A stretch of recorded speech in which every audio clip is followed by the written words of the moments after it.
ጤና ይስጥልኝ የተወደዳችሁና የተከበራችሁ ተመልካቾቻችን ኤኤምኤን 24/7 ክፍል 1 ተጀምሯል በክፍል 1 እስከ 1 ሰዓት ድረስ አብረን እንዘልቃለን በክፍል 2 ደግሞ ከ1 ሰዓት እስከ 2 ሰዓት ድረስ የተለያዩ ጉዳዮችን ወደናንተ ያሻገርን እንቆያለን በክፍል 1 እና በክፍል 2 አጀንዳ አድርገን ወደናንተ ከመናደርሳቸው ጉዳዮች መካከል ደግሞ የኢትዮጵያ የባህር በር ጥያቄ ጉዳይ ዋና አጀንዳችን ይሆናል ጉዳዩ ዓለም አቀፍ ተቀባይነትን አግኝቷል በቅርብ ጊዜ ውስጥም ኢትዮጵያ በግፍ የተነጠቀችውን የባህር በር እንደምታገኝም ይጠበቃል ይህንን ጉዳይ አስመልክተን እንግዳም የጋበዝንበት እንዲሁም ደግሞ በሌሎችም መረጃዎቻችን የምንዳስስ ሆኖ ቀዳሚ ጉዳያችን ይሆናል ማለት ነው የባህር በር አጀንዳችን ከዛ ውጪ እንግዲህ ካሜራ ሌንሶቻችን ደግሞ ወደ ዓለም ባንክ ያቀናሉ አዲስ አበባ አሁን የትራፊክ እንቅስቃሴዋ ምን ይመስላል ስንል ከጉግል ማፕም በተጨማሪ ዛ አካባቢ ያለው እንቅስቃሴ ምንዳስስ ነው የሚሆነው በአመሻሽ ቅኝታችን ደግሞ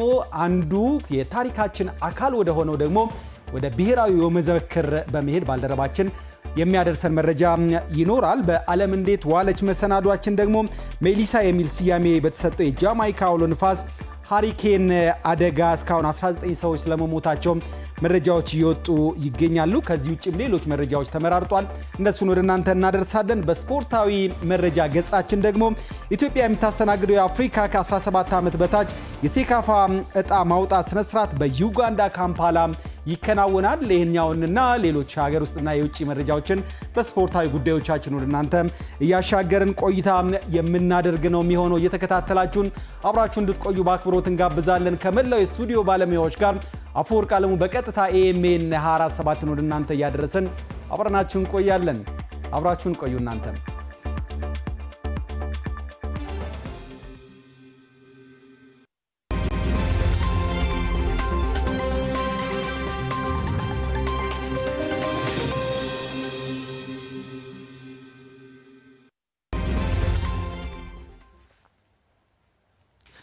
አጫጭር ጉዳዮቻችንን እናስቀድም ከንጋት ሐይቅ የሚገኘውን የአሳ ሀብት በአግባቡ ጥቅም ላይ ማዋል የሚያስችል መመሪያ ተዘጋጀ ከታላቁ የኢትዮጵያ ህዳሴ ግድብ ንጋት ሐይቅ የሚገኘውን የአሳ ሀብት በአግባቡ ጥቅም ላይ ማዋል የሚያስችል መመሪያ መዘጋጀቱን የግብርና ሚኒስትር ዴኤታ ዶክተር ፍቅሩ ረጋሳ ገልጸዋል የታላቁ የኢትዮጵያ ህዳሴ ግድብ ትሩፋት የሆነው ንጋት ሐይቅ ለአሳ ምርትና ምርታማነት መጨመርና ለአካባቢው ተጨማሪ የኢኮኖሚ አቅም እየሆነ መጥቷል በአሁኑ ወቅት ንጋት ሐይቅ 15000 ቶን አሳ የማምረት አቅም እንዳለው የገለጹት ሚኒስትር ዴታው ይህም ለአካባቢው ማህበረሰብ ትልቅ የሥራ ዕድል ይዞ መምጣት መቻሉንም ነው ያብራሩት መመሪያው አሳ ማስገር የሚከናወንበትን የዝርያ ማሻሻያ ስራዎችንና የአሳ ማርባት አጠቃቀምን ማሻሻል የሚያስችል አሰራር የተካተተበት ስለመሆኑም ኢዚያ ዘግቧል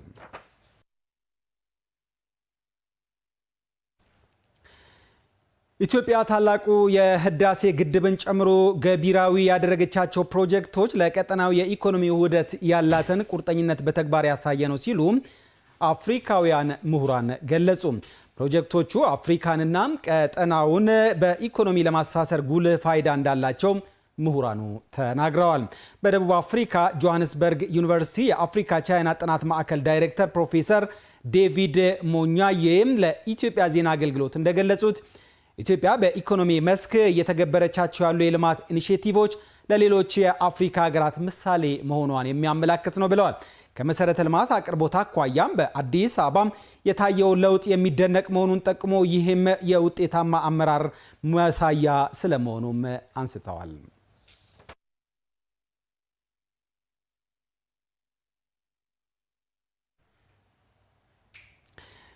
የባህር በር ጥያቄ የሀገር ህልውናና የብሔራዊ ጥቅም ጉዳይ በመሆኑ ምላሽ ማግኘት ያለበት የጋራ ጥያቄያችን ነው ሲሉ የአማራ ክልል የፖለቲካ ፓርቲዎች የጋራ ምክር ቤት አሳሰበ በአማራ ክልል የፖለቲካ ፓርቲዎች የጋራ ምክር ቤት ሰብሳቢ ተስፋሁን አለምነህ የባህር በር ጥያቄ የሀገር ህልውናና የብሔራዊ ጥቅም ጉዳይ በመሆኑ ምላሽ ማግኘት ያለበት የጋራ ጥያቄያችን ነው ብለዋል የፖለቲካ አመለካከት ልዩነት ቢኖርም በሀገር ብሔራዊ ጥቅም ጉዳይ የተለየ አቋም እንደሌለ አንስተው በዚህ ረገድ መንግስት የጀመረውን እንቅስቃሴና ያዘውን አቋም እናደንቃለን እንደግፋለንም ነው ያሉት የጋራ ምክር ቤቱ ሰብሳቢና የአማራ ዲሞክራሲያዊ ኃይል ንቅናቄ አዲሃነ ሊቀመንበር ተስፋውን አለምነህ የኢትዮጵያን የባህር በር ጥያቄ ህጋዊና ታሪካዊ መሰረቱን ይዞ በሰላማዊ መንገድ ምላሽ እንዲያገኝ የጋራ ምክር ቤቱ እንደሚሰራም ገልጿል። መረጃው የኢዜአ ነው።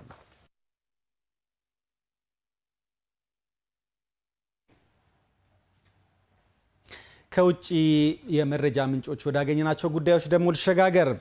የአሜሪካው ፕሬዝዳንት ዶናልድ ትራምፕ በቀጣዩ ዓመት 2026 ሊቀበሏቸው ቃል የገቡላቸውን የነጭ ደቡብ አፍሪካውያን ስደተኞችን ቁጥር ቀነሱ።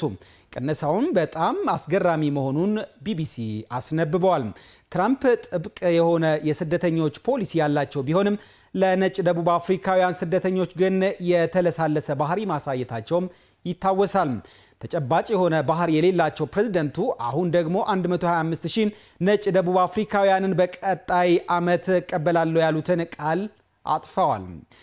ከ125,000 በላይ ቀጣይ ዓመት 7,500 ስደተኞችን ብቻ እንደሚቀበሉም አሳውቀዋል። ቁጥሩን የቀነሱበት ምክንያት ግን ያልተገለጸ ሲሆን ምናልባትም ከብሔራዊ ጥቅምና ከሀገር ደህንነት ጋር ሊያያዝ እንደሚችል ቢቢሲ መላምቱን አስቀምጧል።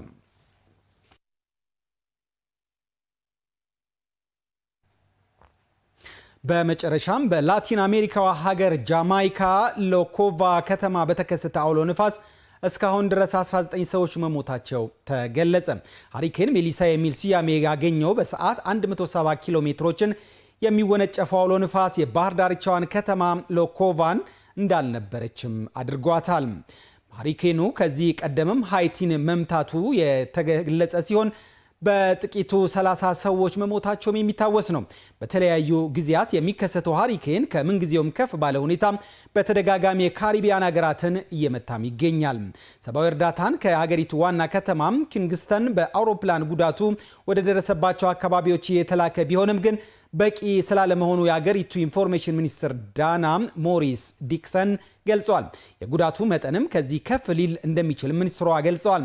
የኤሌክትሪክ መብራትና ንጹህ የመጠጥ ውሃ አገልግሎትም በእነዚህ ጉዳት በደረሰባቸው አካባቢዎች መቋረጣቸውን ጠግኖ መልሶ ወደ ስራ ለማስገባት ቀናትን አሊያ ሳምንታትን ሊወስድ እንደሚችል ያስነበበው ሮይተርስ ነው።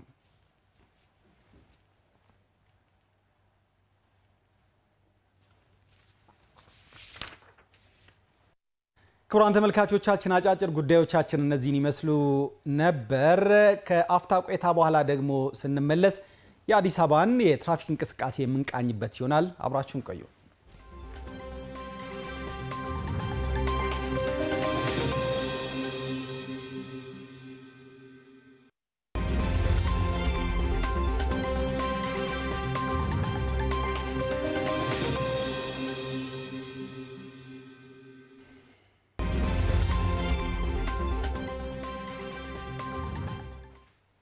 ቀጥለናል ተመልካቾቻችን። አሁን ደግሞ አዲስ አበባ በአሁኑ ሰዓት በትራፊክ እንቅስቃሴዋ ምንድነው የምትመስለው የሚለውን እንቃኝበት ሰዓት ላይ ደርሰናል።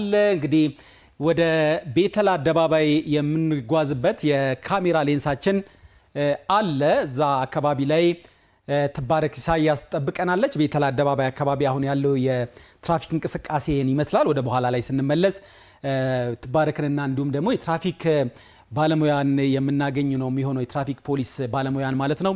ቀደም ብለን የምንመለከተው እንግዲህ አዲስ አበባ በአሁኑ ሰዓት የትራፊክ እንቅስቃሴዋ ምንድነው የሚመስለው የሚለውን ጥቅል አንዳንድ አካባቢዎችን እንመልከት። እዚህ ጋር ፓስተር አደባባይ ይታየኛል። መልካም የሚባል የትራፊክ እንቅስቃሴ አለ ማለት ይቻላል። አደባባዩ አካባቢ እዚህ አካባቢ ላይ ብቻ ትንሽ እንግዲህ ቀይ ወይም ደግሞ የትራንስፖርት መጨናነቅ እየተመለከትን እንገኛለን። ቅዱስ ጳውሎስ ሆስፒታል አካባቢም ያለው እንደምትመለከቱት መልካም የሚባል የትራፊክ እንቅስቃሴ እየተመለከትን እንገኛለን። አበበ ቢቂላ ስቴዲየም አካባቢም ያለው እንግዲህ መልካም የሚባል የትራፊክ ፍሰት መኖሩን እያየን እንገኛለን። ጎጃም በረንዳ አካባቢም ያለውም እንግዲህ ጥሩ የሚባል አውቶቡስ ተራ አካባቢም ጥሩ የትራፊክ እንቅስቃሴ እንዳለ እየተመለከትን እንገኛለን። የተወደዳችሁና የተከበራችሁ ተመልካቾቻችን ጥቂት ብቻ እዚህ አካባቢ ላይ ያለው የትራፊክ መጨናነቅ ከመኖሩ ውጪ ማለት ነው።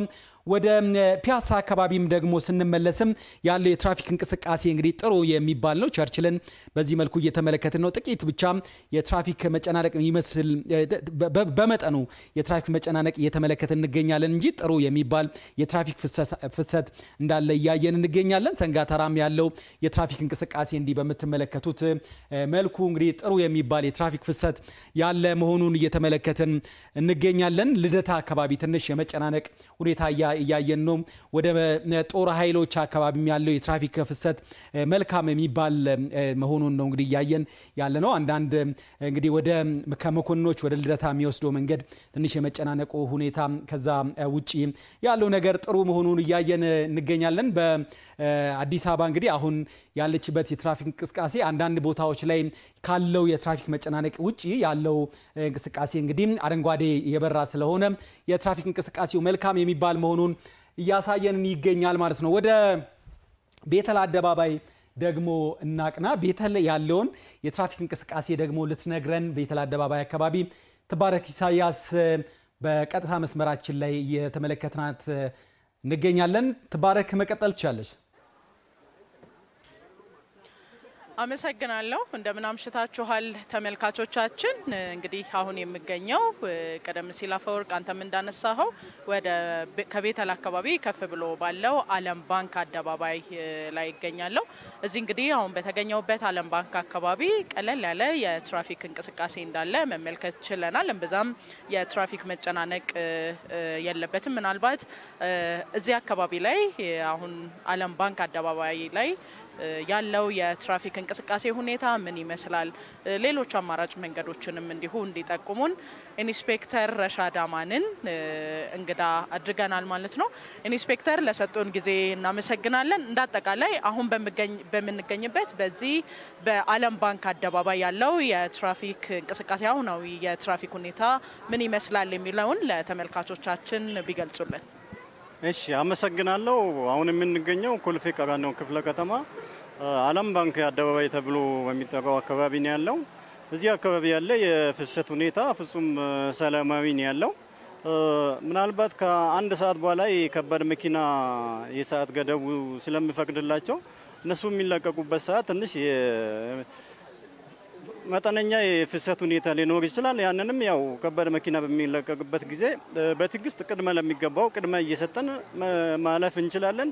ሌላው ደግሞ ከዚህ ከአየር ጤና ወደ አጃምባ ዓለም ገና ሰበታ የሚወስደው መንገድ ግንባታ ላይ ከመሆኑ አንፃር ከጦር ኃይሎች መርካቶ በቤቴል 40 ሜትር አድርጎ በዓለም ባንክ በስልጤ ሰፈር ወደ አጃምባ ገራካራ መንገድ አማራጭ መጠቀም መንገዶችን መጠቀም እንደሚችሉ ለማሳወቅ ፈልጋለሁ። አመሰግናለሁ።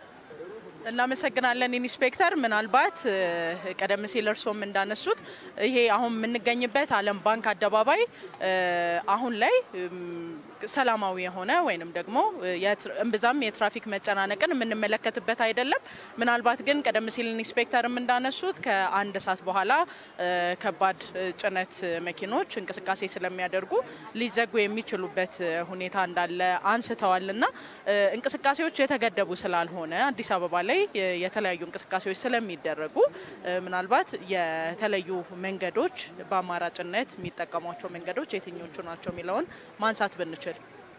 ብዙም እዚህ ናሃል የፍሰት ሁኔታ አስቸጋሪና አማራጭ የሚያስፈልገው ስላልሆነ ይህንን መንገድ መጠቀም ይችላሉ። ሌላው ደግሞ ከዚህ በቤቴል ዓለም ባንክ በክዳነ ምሕረት አድርገው ወደ አየር ጤና መሄድ ይችላሉ። ከባድ መኪናም ከክዳነ ምሕረት በቤቴል በ40 ሜትር አድርገው ወደ ሸገር ሲቲ ወደ አንፎ አሸዋ ሜዳ የሚወስደው መንገድ መጠቀም ይችላሉ። ምናልባት በጠዋቱ ክፍለ ጊዜ ትንሽ የተወሰነ ፍሰት ነው የሚኖረው እንጂ አሁን ከሰዓት በኋላ እዚህ ናሃል አስቸጋሪ የሚባል የፍሰት ሁኔታ የለም።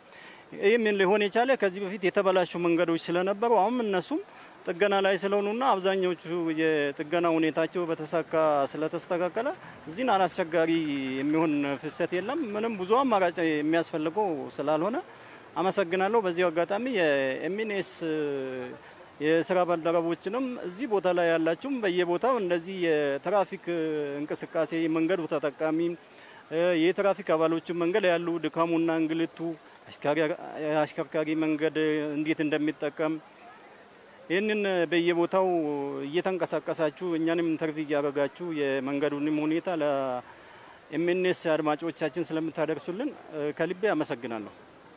በድጋሚ እናመሰግናለን ተመልካቾቻችን እንግዲህ አሁናዊ ዓለም ባንክ አደባባይ ላይ ያለው የትራፊክ እንቅስቃሴ ቀደም ሲል የተከታተላችሁትን ይመስል ነበር በሰላም ወደ የጉዳዮቻችሁ እንድትደርሱም ደግሞ ምኞታችን ነው አፈወርቅ አመሰግናለሁ ያለን መረጃ ይሄን ይመስላል ቀደም ብዬ እንግዲህ አካባቢው አንድ አካባቢ ከመሆኑ ጋር ይመስለኛል ቤተል አደባባይ ሲል ነበረ ለዚህ ይቅርታ እንጠይቃለን እንግዲህ ዓለም ባንክ አደባባይ ያለውን የትራፊክ እንቅስቃሴ ነው ያስቃኛችሁን ተባረክ ሳያስ እንዲሁም ደግሞ የትራፊክ ፖሊስ ባለሙያውንም እጅግ አርገን እናመሰግናለን ተወዳችሁና የተከበራችሁ ተመልካቾቻችን ኤኤምኤን 47 ክፍል 1 ነው እየተከታተላችሁ ያላችሁት የአዲስ አበባን የትራፊክ እንቅስቃሴ በዚህ መልኩ ቃኘን ቀጥለን ደግሞ ከ1 ሰዓት እስከ 2 ሰዓት ባለው የኤኤምኤን 247 ክፍል 2 ምን አይነት ጉዳዮችን ይዘን እንመለሳለን የሚለውን በእፍታ መልክ ከዛ መካከል የመራረጥናቸውን ማለት ነው ሁሉንም አይደለም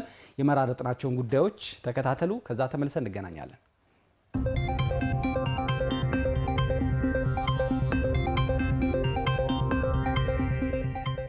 የባህር በር ጉዳይ በአሁኑ ሰዓት ኢትዮጵያ አጀንዳ ሆኗል አህጉራዊም ዓለም አቀፋዊም አካባቢ አጀንዳም እየሆነ እንዲሄድ ስራ መስራት ይጠይቃል ማለት ነው ቀይ ባህር አካባቢ የዓለም እንግዲህ ከፍተኛው ስትራቴጂካዊ የመርከብ ኮሪዶር ነው እኛ ግን መግቢያ መውጫችን ይሄ ነው እስትንፋሳችን ነው እኛ ይህን ጥያቄ መጠየቃችን ለምን አቅራቦት ይፈጥራል የባህር በር ባለመኖሩ የጂኦፖለቲካ ተጽዕኖ የኢኮኖሚ ተጽዕኖ የንግድ ተጽዕኖ እነዚህ ነገሮች በሙሉ ይፈጠራል ይሄ የኢትዮጵያ የህልውና ጥያቄ ነው የሚሆነው የኢትዮጵያ እድገት ጥያቄ ነው የሚሆነው የኢትዮጵያ ብልጽግና ጥያቄ ነው የሚሆነው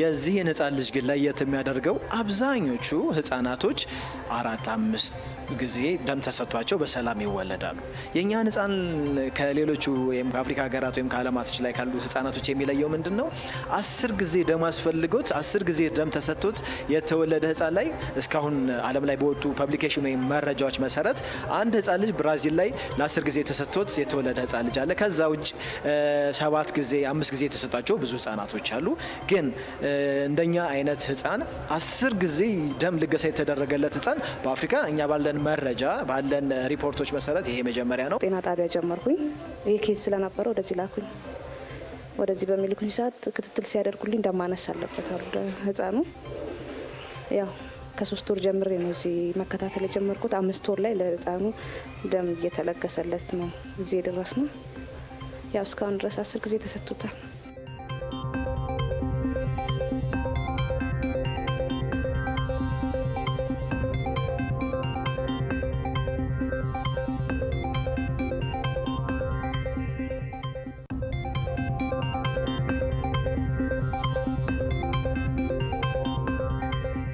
ያለ ትውውቅ ያለ እንግልት በቀይ ማስረጃዎችን ተገቢ ቅድመ ሁኔታዎችን ያሟላ ተገልጋይ ያለ ምንም እንግልት አገልግሎት ፈጥኖ የሚያገኝበት ለልማት ሊውል የሚችለው ጊዜ ደግሞ ሳይባክን ቶሎ ደግሞ ወደ ስራው ተመልሶ ስራውን ማከናወን የሚያስችል ነው ስትመጣ መንጃ ፈቃድ ማደስ ትችላለህ ለብሬ ማውጣት ትችላለህ ስታይ ራሱ አንዳንድ ቦታው ልጅ አገልግሎቱም ውጪ ኢንቫይሮንመንቱ ራሱ ደስ ይላል በአንድ ማዕከል መሆኑ ትራንስፓረንስ ነው ማለት ነው ኢኒሺዬቲቭ ተሰርቶ በዚህ ልክ ስራው መሰራቱ በጣም አሰጣጥ ማህበረሰብ ተኮር ስራ መስራው ላይ ትልቅ ቫልዩ እንዳለው ያየውበት ሁኔታ ነው ቤቱ ቁጭ ብሎ ኦንላይን የሚያገኛቸው አገልግሎቶች ስላለ ይሄንንም አውቆ አገልግሎቱን ማግኘት እንደሚችል ማሳሰብ ፈልጋለሁ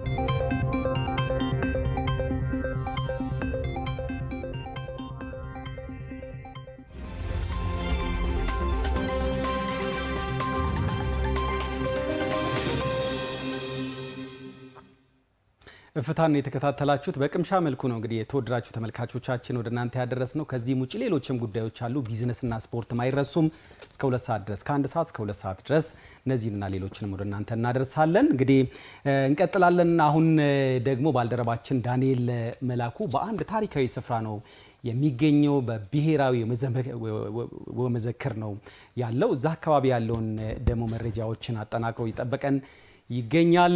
እስቲ ዳንኤል ያስካቸውን ጉዳዮች ለተመልካቾቻችን ልታደርስ ትችላለህ?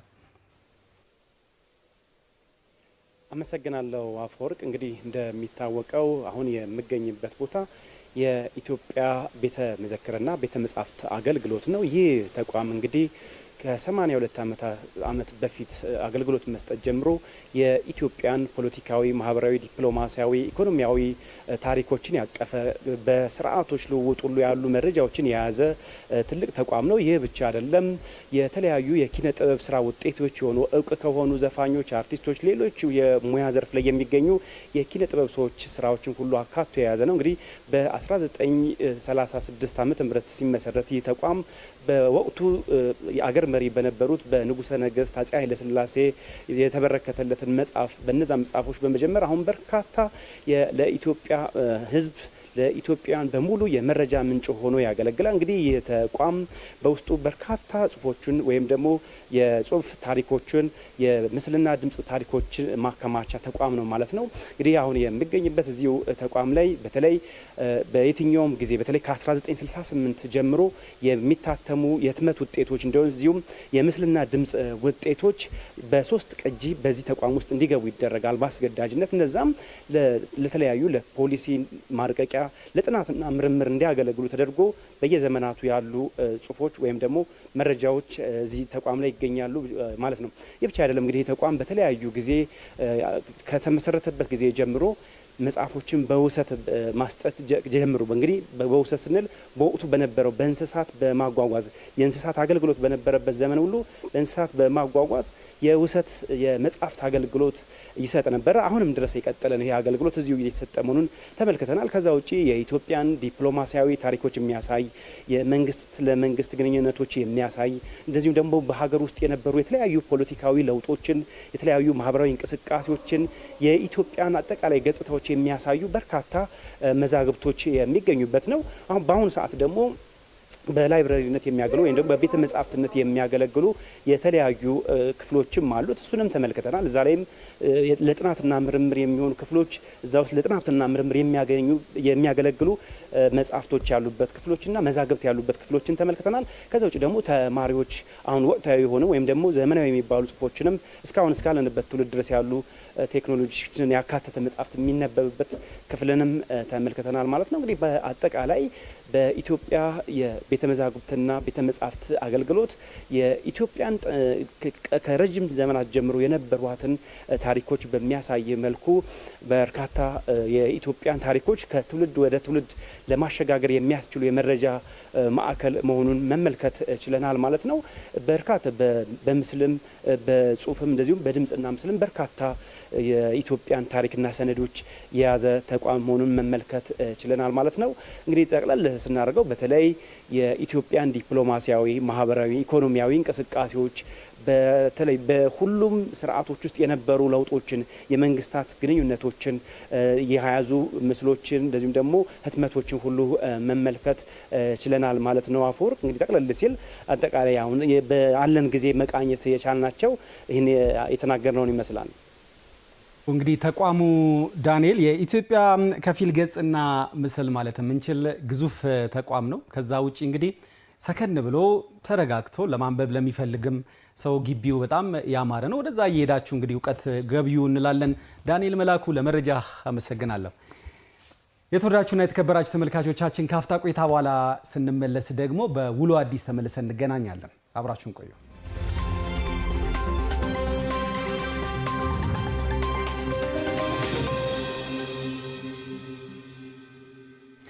ቀዳሚ የውሎ አዲስ ጉዳያችን የሚሆነው ጽንስ በማጸን ውስጥ ያለ 10 ጊዜ የደም ልገሳ በማድረግ ስኬታማ የሕክምና አገልግሎት ማድረጉን የአበበች ጎበና የእናቶችና ህጻናት ሆስፒታል ይፋ አድርጓል። ይሄ እንግዲህ ትልቅ ጉዳይ ነበረ። ዛሬ በኤኤምኤን ላይ የተሰራጨ ነው። ከዛም ውጪ እንግዲህ የሀገራችን የሕክምና ዘርፉ ያደገ መሆኑንም የሚያመላክት ነው። እንዲህም አይነት ሕክምና በብራዚል አንድ ጊዜ ከመደረጉ ውጪ በአፍሪካ ይሁን በሌላ ዓለም ያልተሞከረ ስለመሆኑም ነው እንግዲህ የሕክምና ባለሙያዎች ያነሱት። 10 ጊዜ እንግዲህ የተሞከረ በዚህ ልክ የለም። ጽንሱ 10 ጊዜ ደም የተለገሰለት መሆኑ የሕክምናው ሂደት አስገራሚም እንዲሁም ደግሞ አስደናቂም ማድረጉም ተሰምቷል። በሆስፒታሉ ከሌሎች ሐኪሞች ጋር በመሆን ሕክምናውን ያደረጉትና ሂደቱን የመሩት ዶክተር ቴዎድሮስ ጌታሁን ከኤኤምኤን ዜና አዲስ ጋር ባደረጉት ቆይታም ሕክምናው በማህፀን ውስጥ ያለ ህፃን ከፍተኛ የደም ማነስ ችግር ሲገጥማቸው በላቦራቶሪ ንጹህ መሆኑ የተረጋገጠ ደም የመተካት ስራ ስለመሆኑም ነው ያነሱት በሕክምና ዘርፉ ማለት ነው። ሕክምናው ሲጀመር ጽንሱ ገና የ21 ሳምንት እድሜ ብቻ የነበረው መሆኑና ሆስፒታሉ የህፃኑም የደም ስሮች በጣም አነስተኛና ደቃቅ በመሆናቸው በቀላሉ አለመገኘታቸው የሕክምናውን ሂደት አስቸጋሪ እንዳደረገው ዶክተር ቴዎድሮስም ለኤኤምኤን ተናግሯል። በአሁኑ ወቅትም እናት እንዲሁም ደም አንሶት የደም ልገሳ የተደረገለት ህፃን ተወልዶ በጥሩ ጤንነት ላይ እንደሚገኝም ሆስፒታሉ አስታውቋል። መረጃው የባልደረባችን መሐመድ ኑር አሊ ነው።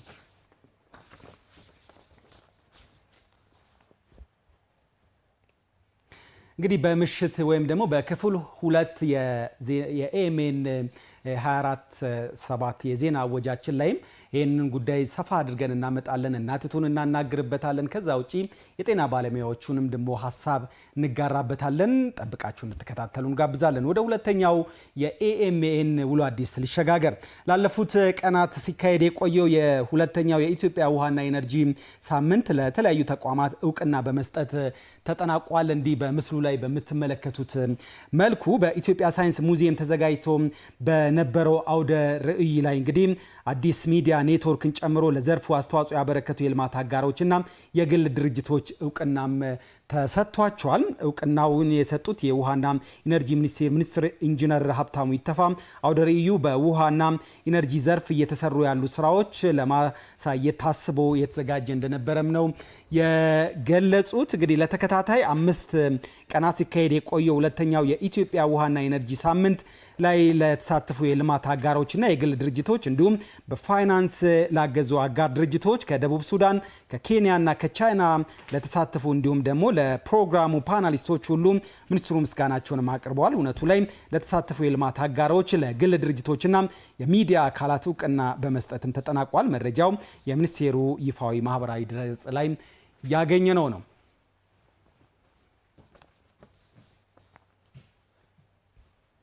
ኤኤምኤን እንግዲህ በሀገሪቱ የተከሰቱ እንዲሁም ደግሞ እየተደረጉ ያሉ የልማት እንቅስቃሴዎች ላይ እየተሳተፈ ይገኛል። በዚህም የተለያዩ እውቅናዎችን እያገኘ ነው። ዛሬ የሚያገኘው እውቅና አንደኛው ነው። ለኤኤምኤን የስራ አመራሮችና ባልደረቦች እንኳን ደስ አላችሁ ለማለት እንወዳለን። ወደ ቀጣይ ጉዳያችን ደግሞ እንሸጋገር።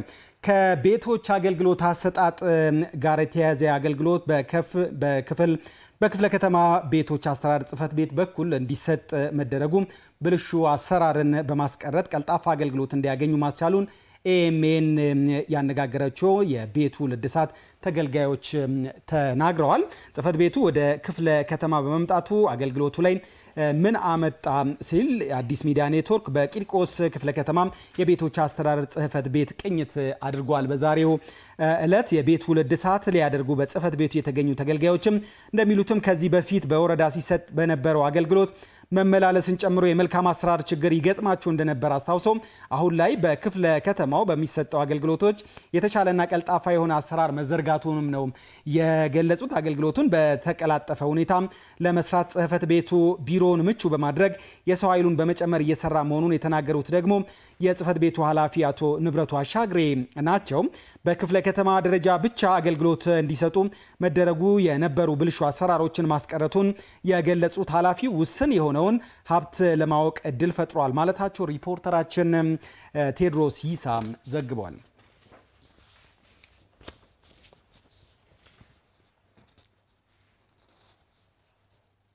ወደ መጨረሻው የውሎ አዲስ ጉዳያችን እንሸጋገር። በከተማዋ እየተከናወነ የሚገኘው የወንዝ ዳርቻ ልማት ከተማዋን ውብ ገጽታ ከማላበስ በተጨማሪም የተለያዩ መሰረተ ልማቶችን ማካተቱ ዘርፈ ብዙ አገልግሎቶችን በአንድ ስፍራ ለማቅረብ እንደረዳ ተናግሯል። የወንዝ ዳርቻ ልማት በተለይም እንግዲህ የከተማው አቅጣጫዎችም እየተከናወነ ይገኛል። እንዲህ በስክሪኑ ላይ በምትመለከቱት መልኩ አሁንም አልተጠናቀቀም። አንዳንድ ቦታዎች ላይ እንግዲህ እየተጠናቀቀ ይገኛል። በከተማው የወንዝ ዳርቻ ልማት እየተከናወነባቸው ከሚገኙ መስመሮች አንዱ በሆነው የጎላ ሚካኤል አካባቢ የመሰረተ ልማት ዝርጋታና የወንዙን የማጽዳት ስራ እንዲሁም ደግሞ በወንዙ ዳርቻ የሚገኙ የውሃ ማክተሪያ ግንቦች ስራ የማጠናቀቅ ስራም እየተሰራ ይገኛል። አሁን እንዲህ በምትመለከቱት መልኩ ከዚህ ቀደም ብሎም በአካባቢው የነበሩ አሮጌ ቤቶችን በማንሳት ስፍራውን ወደ አረንጓዴነት የመለወጥና ለህዝባዊ አገልግሎት የሚውሉ የመዝናኛ ስፍራዎችም እየታከሉበት ይገኛሉ። አዲስ ሚዲያ ኔትወርክን ባደረገው ቅኝትም የመብራት ተከላና የማስዋብ ስራዎችን ጨምሮ ለበርካታ ዜጎች የስራ ዕድል መፍጠር የተቻለ ሲሆን በቀን ለ24 ሰዓት በሳምንት ለ7 ቀናትም የወንዝ ዳርቻ ማልማት ፕሮጀክቱ እየተፋጠነ ይገኛል ሲል የዘገበው ደግሞ ሪፖርተራችን አሰግድ ኪዳነ ማርያም ነው።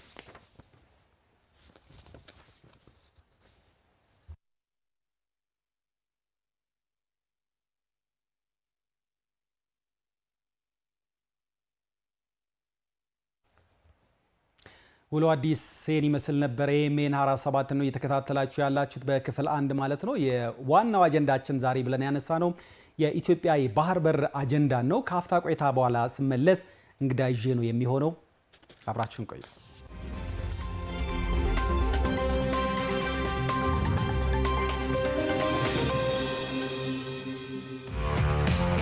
የሙያ ባለቤት ለመሆን ምን አቅደዋል?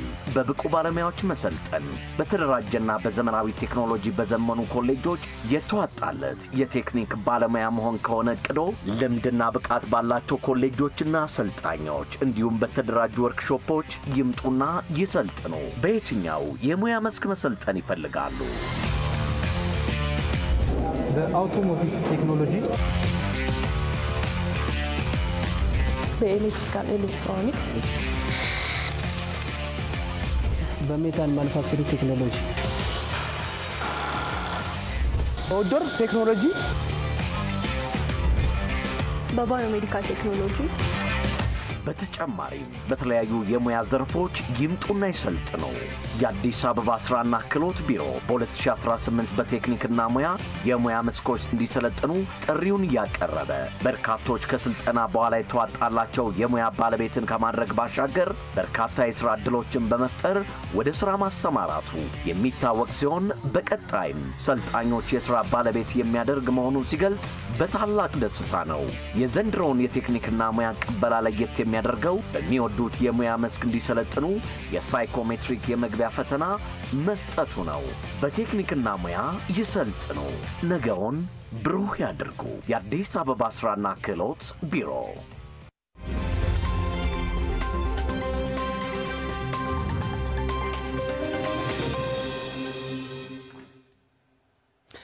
ኢትዮጵያ ስለ ጉዳዩ ማውራት የሚያስፈራ የነበረውን ባህር በርን አጀንዳ ጉዳይ ብላ እንደ አዲስ ወደፊት ለፊት በማምጣት ዛሬ ከግብ ለማድረስ ስለመቃረቧ እየተነገረ ነው።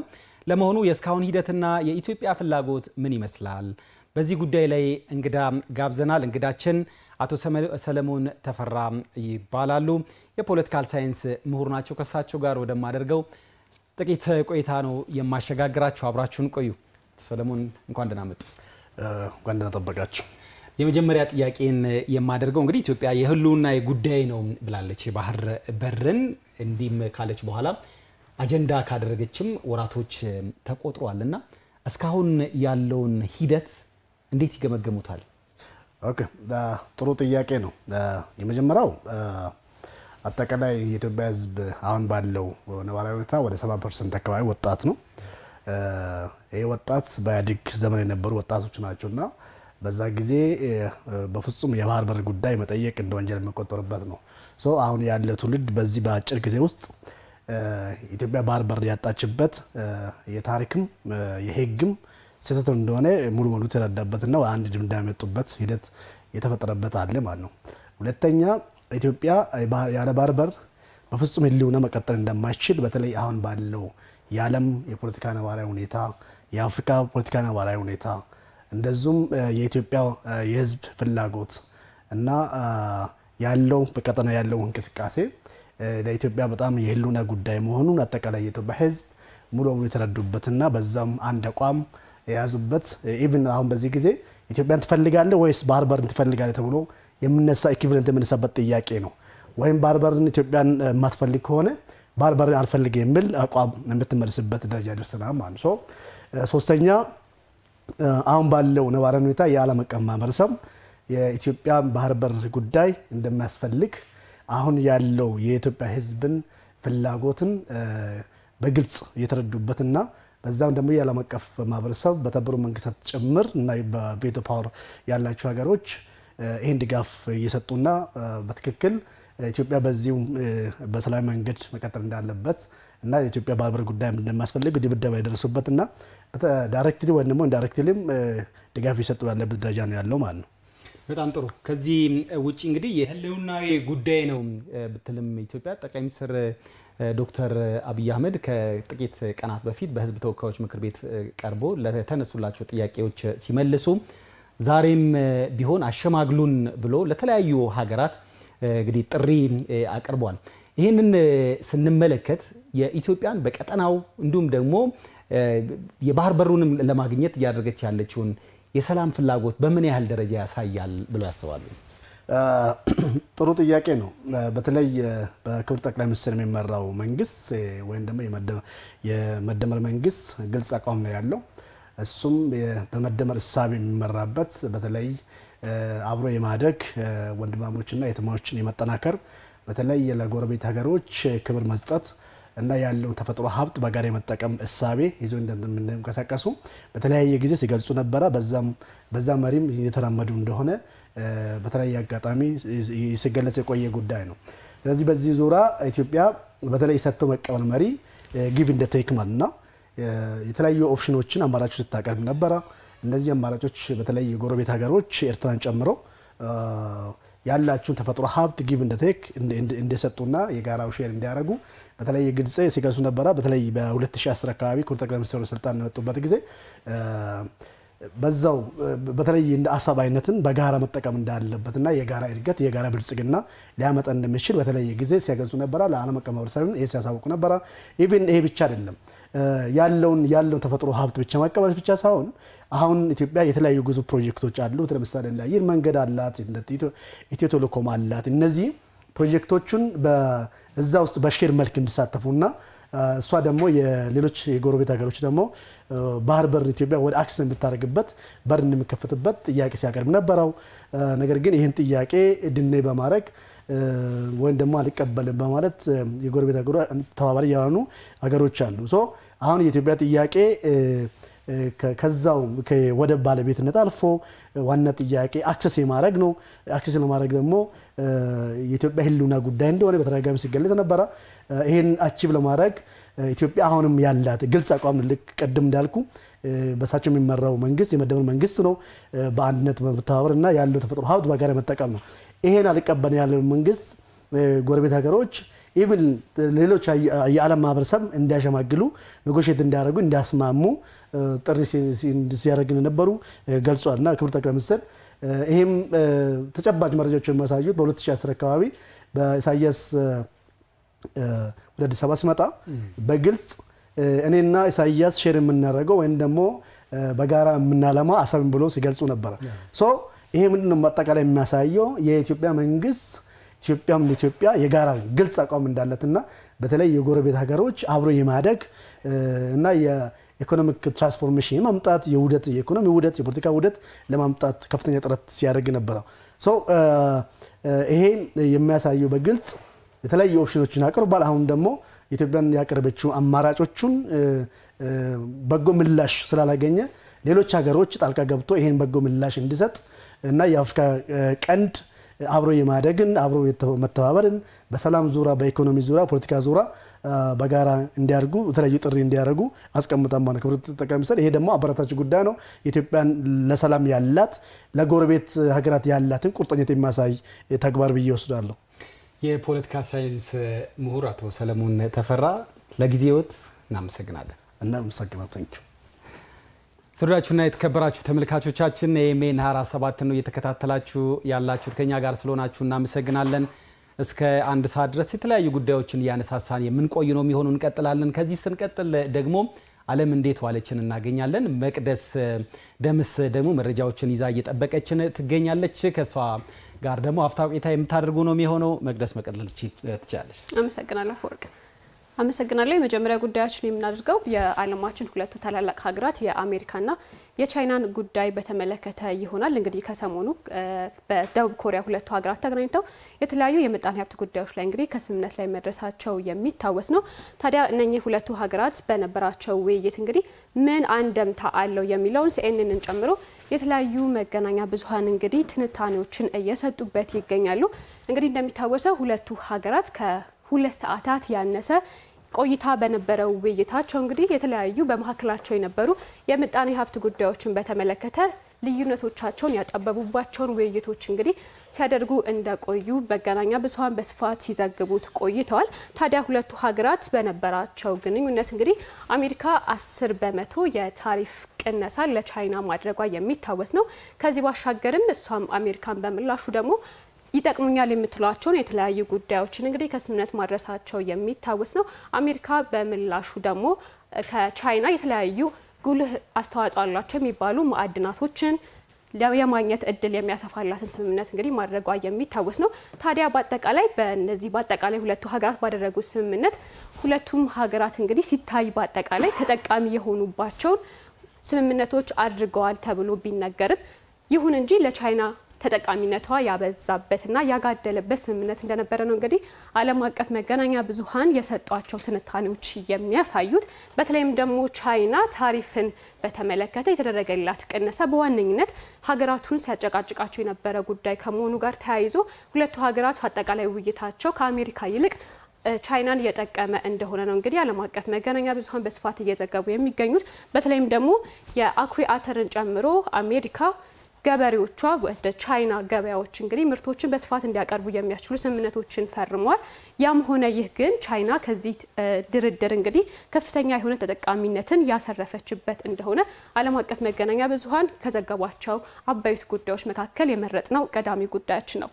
ወደ ሁለተኛ ጉዳያችን ስናመራ ከዚሁ ከአሜሪካ ጋር የተገናኘ ጉዳይን እናገኛለን። አሜሪካ ከህንድ ጋር ለ10 ዓመታት ቆይታ የሚኖረውን የመከላከያ ዘርፍ እንግዲህ ድርድር ማድረጓንና ከስምምነት ላይ መድረስ መቻሏን ነው እንግዲህ እየተነገረ የሚገኘው። እንደሚታወቀው ሁለቱ ሀገራት በሩሲያ ሳቢያ መቃቃር ውስጥ እንደገቡ የሚታወስ ነው። ታዲያ አሁን የገቡት አዲስ ስምምነት በመከላከያው ዘርፍ በአቅም ግንባታ ብሎም ደግሞ በንብረቶች ላይም እንግዲህ ድጋፎችና ትብብሮችን ለማድረግ እንደሚያግዛቸው ነው እንግዲህ የተነገረው። በተለይም ደግሞ ህንድ ሩሲያ በዩክሬን ምድር ከገባችው ጦርነት ጋር ተያይዞ እንግዲህ ከአሜሪካ ጋር መቃቃር ውስጥ እንዳለች ይታወቃል። ህንድ ደግሞ ከሩሲያ የተለያዩ ነዳጆችንና የጦር መሳሪያዎችን ተቀብላለች፣ ትገዛለች በሚል በአሜሪካ እስከ 50% የሚደርስ የታሪፍ እንደጣለባት የሚታወስ ነው። 25% እንዲሁም ከሩሲያ የጋዝና የተለያዩ ቁሳቁሶችን በመግዛት እንግዲህ የታሪፍ አንዱ ሰለባ ሆናለች ማለት ነው። በዚህም ሳቢያ ከ4 ወራት በፊት ነበረ ሁለቱ ሀገራት በዚህ ረገድ ቅናሾችን ለማድረግና ስምምነቶችን ላይ ለመድረስ ሲዋዋሉ የሰነበቱት። ከዛ ባሻገር ደግሞ እንግዲህ እንደሚታወቀው በካሽሚር ጉዳይ ህንድ የገባችበት ግጭትን በተመለከተ ደግሞ ትራምፕ ሁለቱ ሀገራት ግጭታቸውን እንዲያቆሙ በመሀል መግባታቸው ደግሞ ህንድን ያስቆጣ ጉዳይ እንደነበር ይታወቃል። ይህም ደግሞ በመካከላቸው የነበረውን በንግድና በሌሎች በጦር መሳሪያ ሽያጭ ጨምሮ ማለት ነው እንዲሁም በወታደራዊ ጉዳዮች ላይ ከስምምነት ላይ ለመድረስ የጀመሩትን እንቅስቃሴ ጭምር እስከ መግታት የደረሰ እንደነበረ ይታወሳል። አዲስ የተሰማው ዜና ታዲያ ሁለቱ ሀገራት በወታደራዊ ግንኙነታቸውን ለማሳደግ የሚያስችላቸውና ግንኙነታቸውን አንድ ምዕራፍ ወደፊት የሚያሻግሩበትን እድል ይፈጥራል የተባለ ግንኙነት ለመመስረት የሚያስችል አዲስ የማዕቀፍ ስምምነትን መፈረማቸው ነው ዓለም አቀፍ መገናኛ ብዙሃን በስፋት ከሸፈኗቸው ጉዳዮች መካከል።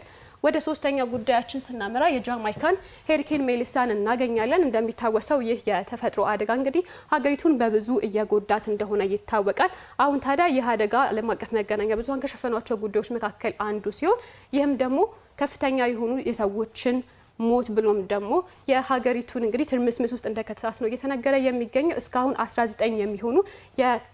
30 የሚሆኑ የካሪቢያን ዜጎች እንግዲህ ህይወታቸው መቀጠፉ ነው እየተነገረ የሚገኘው። እንግዲህ መሰረተ ልማቶችን ጨምሮ ከፍተኛ የሆነ ውድመትን በማስከተሉ ሰብአዊ እርዳታ ለሚፈልጉ ዜጎች ሰብአዊ እርዳታን ለማድረስ ከፍተኛ የሆነ እክል እንደተፈጠረ ነው እንግዲህ እየተነገረ የሚገኘው። በዚህም ሳቢያ ታዲያ የሀገሪቱ መከላከያ ጨምሮ የተለያዩ የረድኤት ድርጅቶች ለነዚህ እርዳታ ለሚፈልጉ ዜጎች እንግዲህ እርዳታ ለማድረስ ሰፋፊ ስራዎችን እየሰሩ ይገኛሉ። ከፍተኛ የሆነ ስቃይ ውስጥ የሚገኙ ዜጎች እንግዲህ ንጹህ የመጠጥ ውሃ ማግኘትም ምግብ ማግኘትም ይሁን ከፍተኛ የሆነ ችግር ውስጥ ይገኛሉ። ከዛ ባሻገር ደግሞ ይህ የተፈጥሮ አደጋ የኤሌክትሪክ መቆራረጥን በማስከተሉ ጭምር ሀገሪቱ እንግዲህ ከፍተኛ የሆነ ችግር ውስጥ ወድቃለች። ዓለም አቀፍ የረድኤት ተቋማትም ይህንን ለነኚህ ዜጎች እንግዲህ የረድኤት እርዳታን ለማድረስ ሰፋፊ ስራዎችን እየሰሩ ቢገኝም ሁኔታዎች ግን እክል እየፈጠሩባቸው እንደሆነ እየተነገረ ይገኛል። ዓለም አቀፍ መገናኛ ብዙሃን በስፋት ከሸፈኗቸው ጉዳዮች መካከል መራርጠን ያዝናቸው እነኚህን ይመስላሉ። መቅደስ ለመረጃዎች አመሰግናለሁ። የተወደዳችሁና የተከበራችሁ ተመልካቾቻችን ከኛ ጋር አብራችሁ ቆዩ። ካፍታ ቆይታ በኋላ ስንመለስ የሀገር ውስጥና የውጭ ስፖርታዊ መረጃዎችን እንከታተላለን። ጥሩ ጊዜ።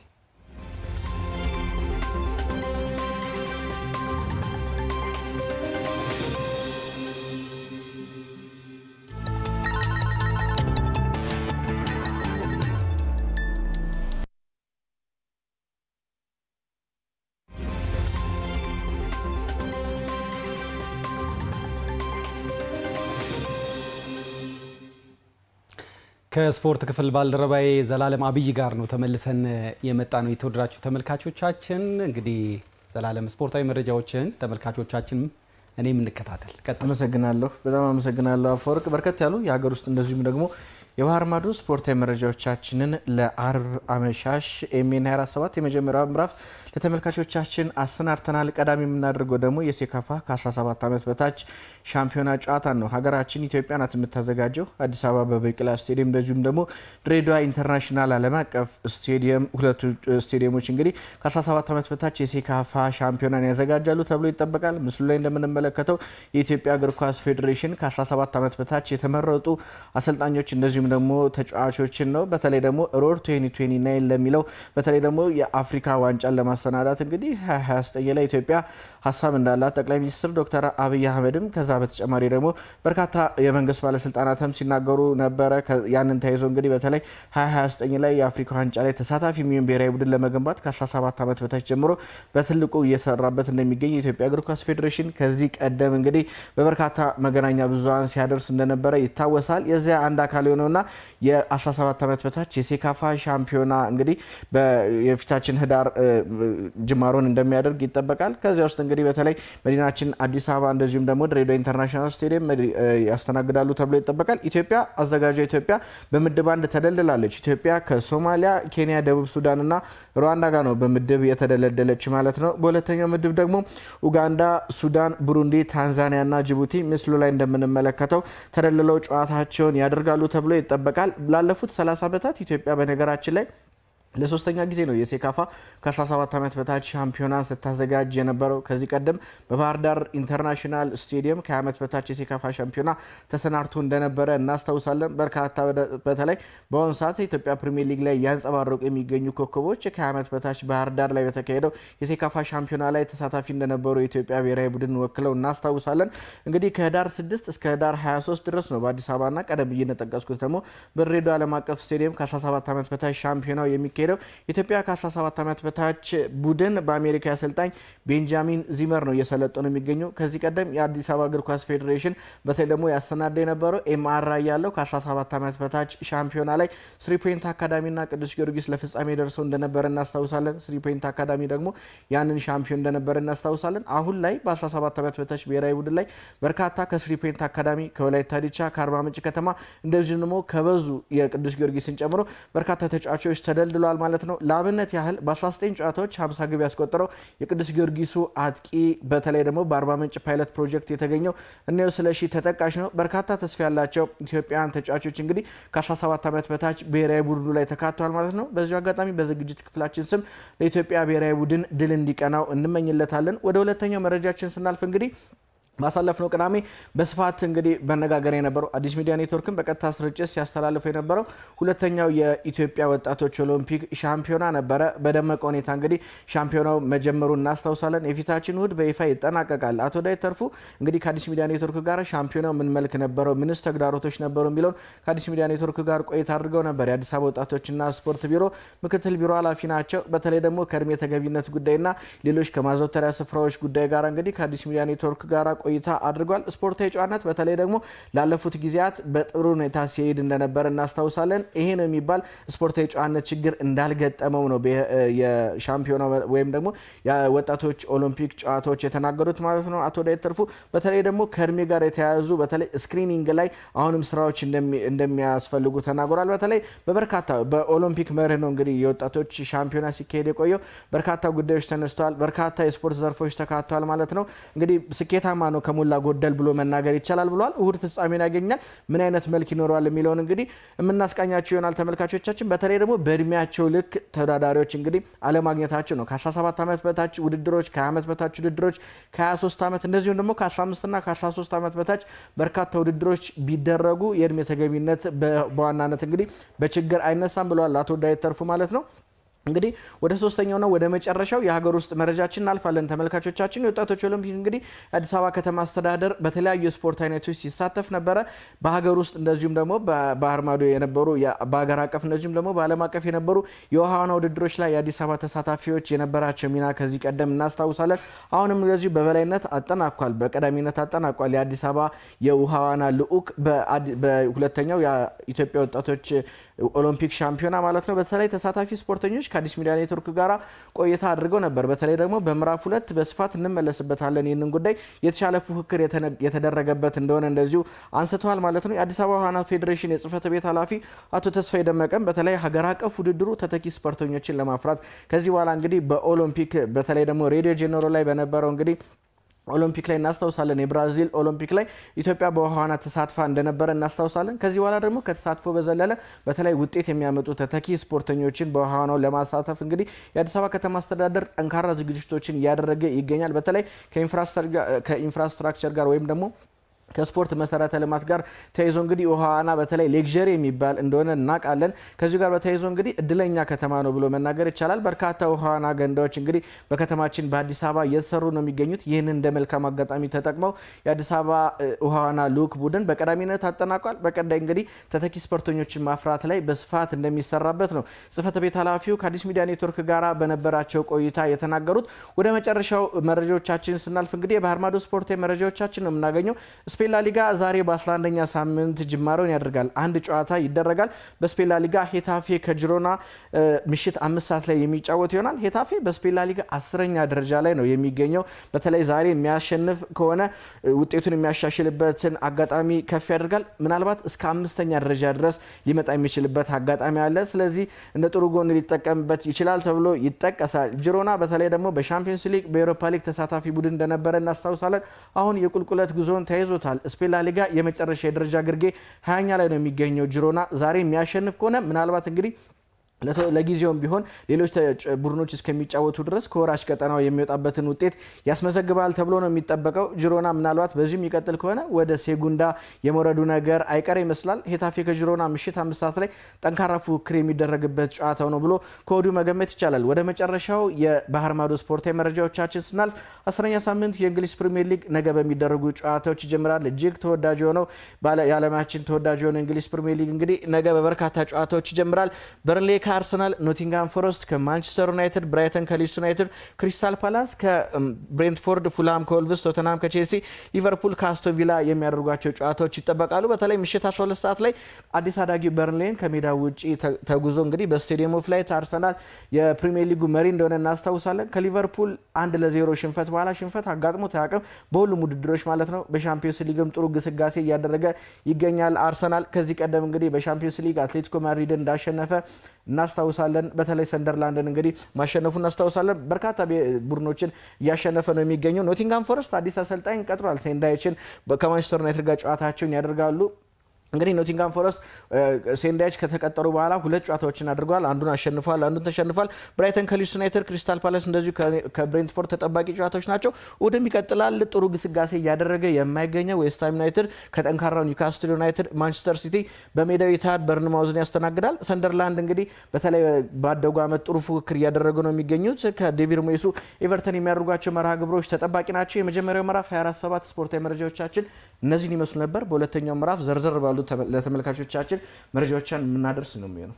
በመጨረሻም እንግዲህ ለተመልካቾቻችን ኤኤምኤን ስፖርት ገጽ ፌስቡክ አለ። እሱን ላይክ እያደረጉ ትኩስ መረጃዎች እንግዲህ በየደቂቃው ስለሚወጡ እሱን እንዲከታተሉ በአክብሮት እንጋብዛለን። ላይክ አድርጉ ለማለት እንወዳለን። ዘላለም ለመረጃዎች አመሰግናለሁ። እኔም አመሰግናለሁ። ተመልካቾቻችን ከመሸጋገሪያ በኋላ ደግሞ ተመልሰን እንገናኛለን።